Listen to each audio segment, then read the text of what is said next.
All right, I'm just going to go ahead and kind of get some things off my chest.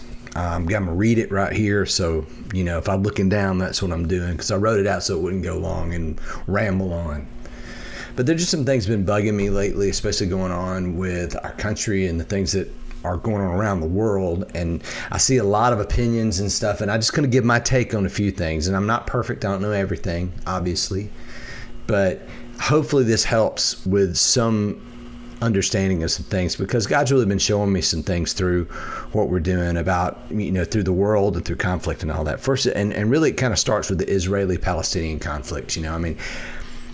Regardless of how you feel about this situation, this is a conflict that's been going on for centuries. Now, we all have a propensity to think that it started when we personally started paying attention to it, but that would be wrong.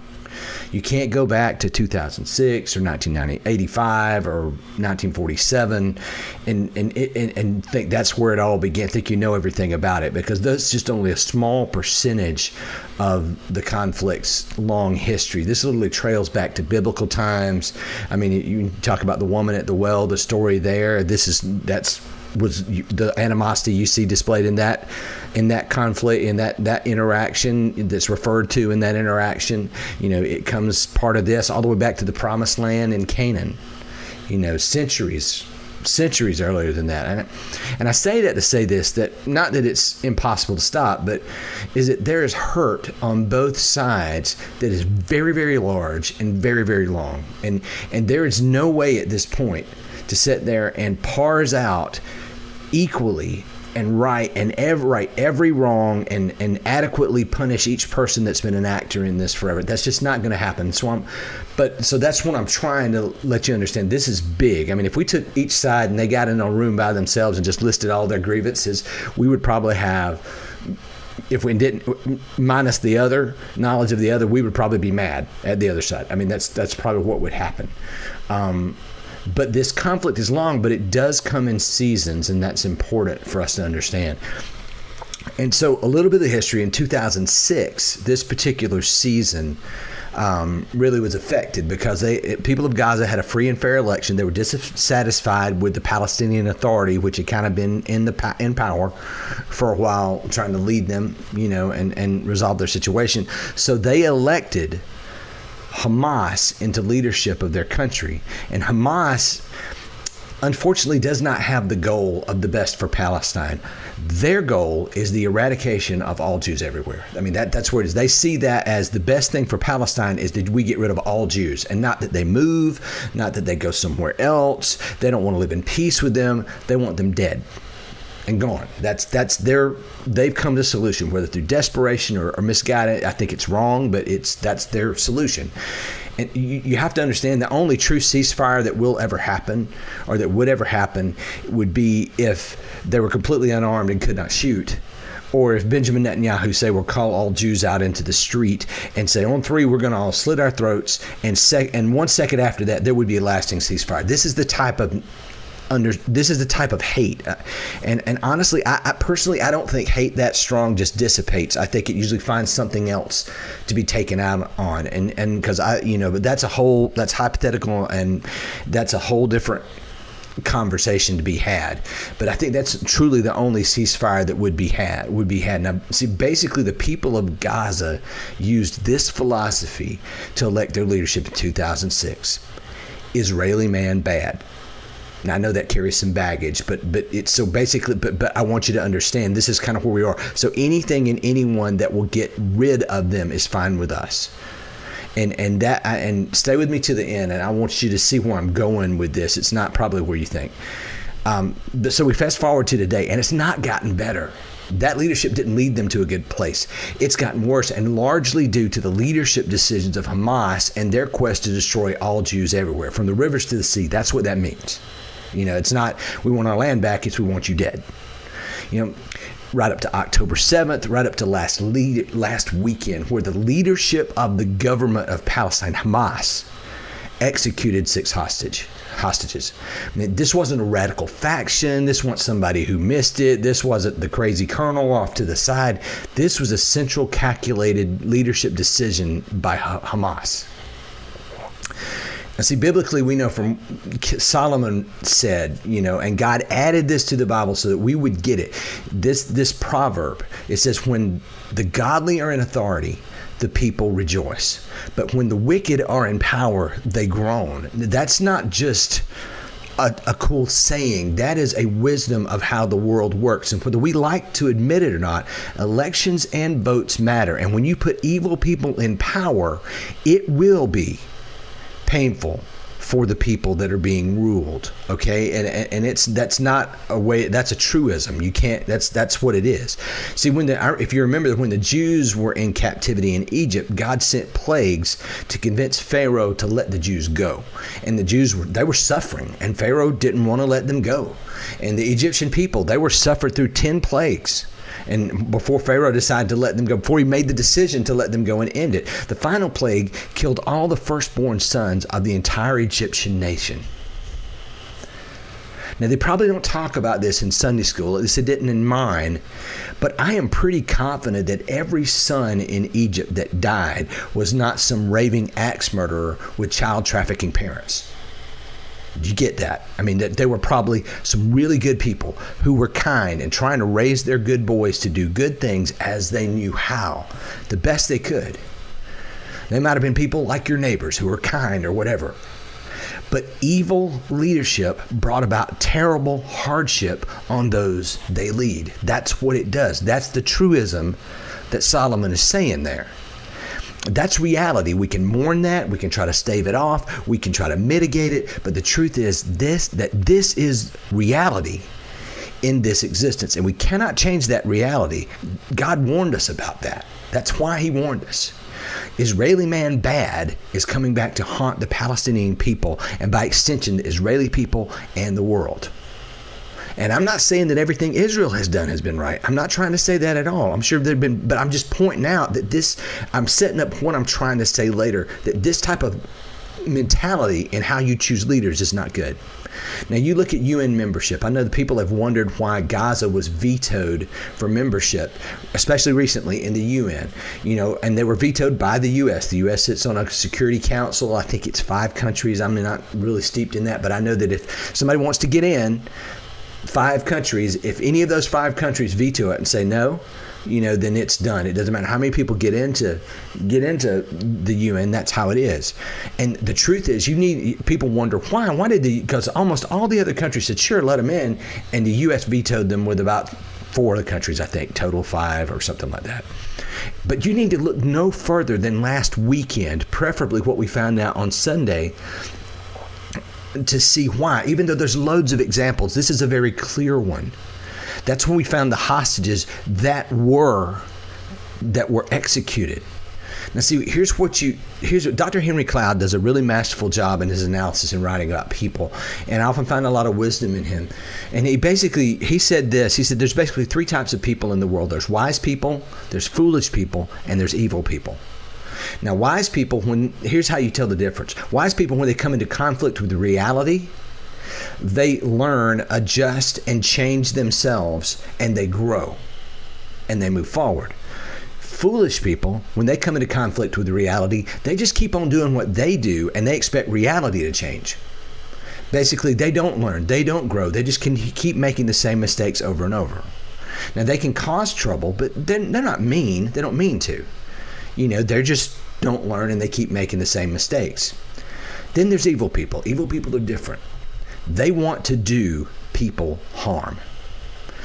They want to hurt you or someone. Foolish people might cause you pain by their choices, like I said, but they don't mean to. They don't really want to. They just don't learn. Evil people mean to hurt you. And we can move between those groups, and hopefully over our time, I know I've been a foolish person, and I want to be wise, and I've tried to, wisdom is accessible for everyone. The Bible tells us we just have to follow along with that. So, evil, you can move between groups. Sometimes wise people can be foolish. They can act foolishly, before they are wise. There's foolish people can mature and become wise. Evil people, thanks to Jesus, can change or not. But here's how you respond to those 3 groups of people, Dr. Cloud says, and I think this is pretty smart. He says, wise people, you elevate their influence. In other words, you listen to them. You put them in places where they make sense, where they can affect things. Foolish people, you mute their influence. You don't want to cut off all things from them, because they're learning, and stuff like that. And then evil people, you block their influence. Anytime that you put evil in a greater place of influence in your life, it's not going to go well for you. I think we know this personally. I think we can see that in any organization we've been in. I think we can see that as we can progress up the chain, as that scales through all of society. Anytime biblically you put an evil leader in power, the more influence they get, the worse it's going to be. And you might say, but everybody else wanted them to be in. Look, but I'm going to tell you something. There's a greater truism there as well. Right is right when no one is doing it, and wrong is wrong when everyone is doing it. So I think this is why, and you see that. We see that in October 7th last year, and we see that here. Now for us in 2004, now I can't solve that problem. I can't. And I'm just a tiny little pastor at a tiny little church somewhere. I don't. I'm just talking about what I feel like God's teaching me, and I'm sharing it. We have an election that's coming up, and it's much like the peoples in Gaza in 2006. We can choose. We have a choice. We can do our own blank is bad. And we can vote on feelings and vibes and emotion, because that's kind of what the Palestinians did. They were so upset, so frustrated. We got to do something different. I'll take that. We can be Kamala bad, or we can be Walls bad, or we can be Orange Man bad, or J.D. Vance bad. We can revolt from that side of things. But that's the type of decision making on feelings that I think really is bad. The strategy that we have a lot in our world is follow your heart, and it's quite right and becoming more popular to point out the stupidness of that strategy, because God tells us that the heart is deceitful above all things. So it's not a good play to just whatever you feel. I'm going there. Our feelings tell us there's something wrong or something right, but solutions come through prayer, the Word, and our brains thinking through things. Often processing through things, and it's not just cold hard facts. God lets us, we have a brain, for example, that tells us that 1 + 1 is 2. And that's reality that we don't really need to pray. God is 1 + 1 2. Yes, I know it is. 1 + 1 is 2. That's reality. We can work off that. But there are times that God tells us that even though 1 + 1 equals 2, I want you to trust me and act like it's going to end up 3. Because I'm either going to change the equation to something else, or either I'm going to find the 1 to make it 3 at just the right time. That's why we stay close to God, because God knows things that we don't know. He works both through reality and He knows what's coming. And that's why, we do this. That's why we stay close to Him and involve Him as a leader in every decision that we make, or we should. That's not denying reality, but it's to see Him as the king of it. You see, and if we choose leadership in this election by who we hate at all costs, we may find ourselves in our own horrible version of what the people of Gaza are going through now. It won't look the same, it won't be exactly the same, but the damage will come, because when we put evil people in power, the people groan. And to be quite honest, the people of Egypt would have more reason to gripe than we would, because we do actually vote on this. They didn't vote on Pharaoh. They had to endure it. And I'm going to tell you right now, there is no perfect candidate for leadership. There has never been. There is no moral high ground that either candidate completely stands on perfectly. That does not happen. Whether you like it or not, every election isn't just between someone who is the most evil, vile person you've ever seen and someone who's completely perfect and just like God. You're not. That's why, once again, we have to stay close to God and listen to Him for our decisions. Now, our decision on voting should involve evaluation across loads of categories, from character to policy to projection of what we think would happen to past job performance, all kinds of things. But also, it should be prayer. That should be an essential part of what we're doing, because God's going to listen. And I'm going to tell you right now, if you make your decision on things the level of mean tweets or cackles, there's a problem, and it's not going to work out well. It's not going to work out well for us or for you. There are plenty of clear ideological differences. There's plenty of policy differences, plenty of job history for both candidates. And like it or not, our current system is a two-party system. I mean, I don't necessarily like it. I think often we've got how many millions of people in this country, and this is what we come up with for our best. Often I feel like that way. I feel that way quite a lot. Maybe you look at candidates and you look at elections and goes, is there nobody better than these? It is what it is. I mean, we can bemoan it, but the truth is in a few weeks, we will not change it. Do you understand that? We're not going to change this in just a few weeks. It's like anything. It's a both and situation. Navigating the broken system while working to make it better. In a good illustration, you are working on the plane you fly on, that you're flying in. You're working on it as you fly it. But here is the truth. If you stop working on the plane stays broke, and eventually it crashes and you die. But also, if you stop flying the plane, it just crashes now and you die. The only real option is to continue working on the plane and continuing to fly it. In our situation, the only way to work is to continue to try to change our system so that it is better. And we can't stop that just when it's time for it. We can't stop or start it just when it's time for an election.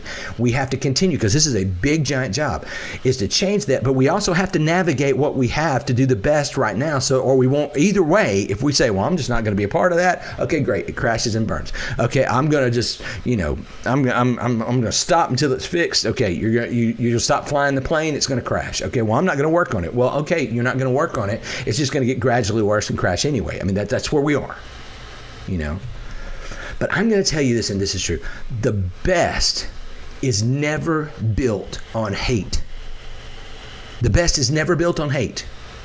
When you sow seeds of hate, it's going to come back to bite you. And the latest saga in this Palestinian-Israeli conflict was built on hate. It was. And look where we are. And I can't fix that. I can't fix anything. But what I can tell you is plead with you and beg with you. Do not repeat that mistake and build whatever you do next. Whether you vote for, whatever you do, don't build that on because I hate them. Look, I'm going to tell you right now, as an employer, as someone who hires people, if you hire because of all the things that are wrong with the guy before or the lady before, you're going to end up with a problem. You need to decide what you need. You need to thoughtfully progress through that and search for the candidate that does that. And I think it's very simple. And I mean the job candidate. I'm not talking political candidate, but I think that applies across.